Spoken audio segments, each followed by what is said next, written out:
At least 4 states have already committed their delegates to Vice President Harris ahead of next month's Democratic National Convention. And the 2024 DNC is planned to be in Chicago beginning on Monday, August 19th. It's expected to run through Thursday, the 22nd. And the vice president must secure 1,986 delegates in order to become the party's nominee. CBS News investigative reporter Dan Klaidman is with us here in Studio 57. So, Dan, let's talk about the delegates. Let's start there because President Biden had secured roughly 3,800 delegates. What is the process now for that to swing over to Vice President Harris? Well, it's not automatic. President Biden cannot get the delegates who pledged to him to automatically pledge to Vice President Harris. In all likelihood, all of them, or the vast majority of them, will, for a couple of reasons.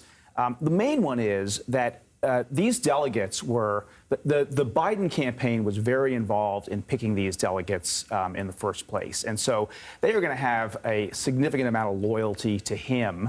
And the fact that he endorsed Kamala Harris means that it is, I think, highly likely that they will end up committing to Kamala Harris if everything goes along the way that we think things are going now.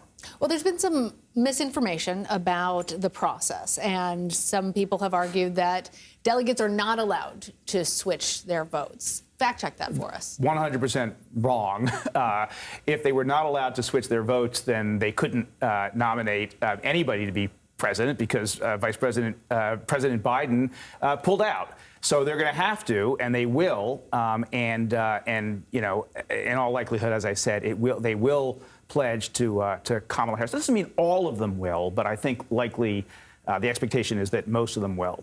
You know, there are all sorts of things that could happen at the convention, even before the convention, that could make things a little more interesting, maybe a little more colorful. You only need 300 delegates to put into nomination another candidate. Well, 300 delegates, that's not enough to win the nomination, but it's conceivable that there would be a move to doing that in Chicago.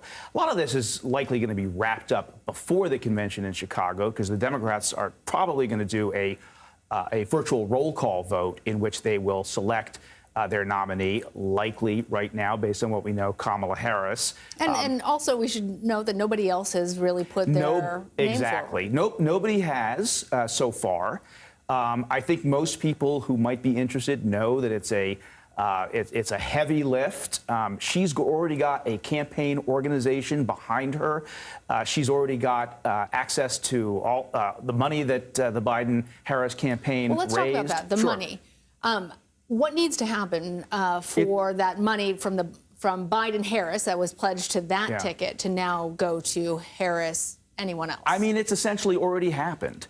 Kamala Harris has access to that money.